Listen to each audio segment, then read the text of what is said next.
Well, hello again, boys and girls. Today is reading day once again, and today I'm going to read to you two stories. Our first story is called Brer Rabbit and the Great Race.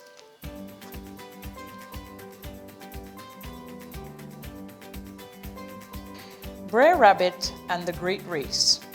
Brer Rabbit loved to play tricks on the other animals, but sometimes they also played tricks on him. One day, Brer Rabbit was walking along the road when he met Brer Terrapin. "Hello, Slowcoach," he called. Now, Brer Terrapin thought this was very rude, so he said, "I may be slow on land, but I am a good swimmer." Brer Rabbit knew that although Brer Terrapin could swim, he was no faster in water than he was on the land. "I will have a race with you," said Brer Rabbit. "I will run on land and you can swim in the river." All the animals helped to mark out a course for the race along the bank of the river. At each bend in the river, the animals put a pole to show the way. On the last one, they tied a ribbon across the river. "This is where the end of the race will be," said Brer Hedgehog. As he walked home, Brer Rabbit laughed to think of how easily he would beat Brer Terrapin the next day. But he didn't know that Brer Terrapin was going to play a trick on him. Very early the next morning, Brer Terrapin and Mrs. Terrapin came along with their 4 children. When they took off their hats, all the terrapins looked alike. Mrs. Terrapin waited at the start, and each of the children hid by a different pole along the riverbank. Brer Terrapin hid at the finishing pole. "Ready, steady, go!" called Brer Hedgehog. As Mrs. Terrapin dived into the water, Brer Rabbit raced off along the bank. When Brer Rabbit arrived at each pole, he was surprised to see that Brer Terrapin was swimming down the river in front of him.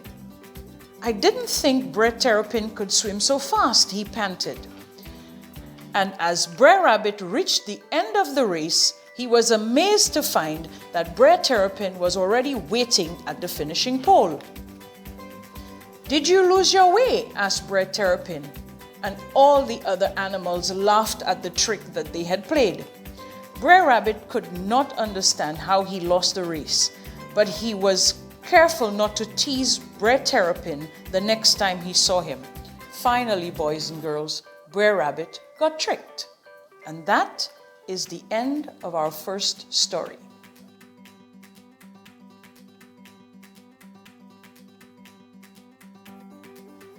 And our second story today, boys and girls, is called How Brer Rabbit Lost His Tail.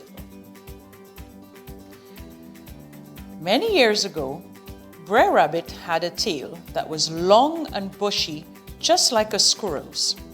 Brer Rabbit was very proud of his tail. One bright winter morning, he met Brer Fox walking along the river bank. It was clear that Brer Fox had been fishing. "Those fish look very good," said Brer Rabbit. "I caught them in the river," said Brer Fox. "There are more there if you want to try to catch some." "I would like that very much," said Brer Rabbit eagerly. "Can you tell me how to do it?" Brer Fox thought that he could play a trick on Brer Rabbit if he was clever. "All you have to do," he said, "is sit with your tail in the river tonight. When you get up in the morning, there will be lots of fish caught on your tail." "My goodness, that sounds very easy," said Brer Rabbit. "I will go home at once to get ready." So Brer Rabbit rushed back to his house to get ready. He packed a basket with a hot drink and lots of juicy carrots so he would not be hungry.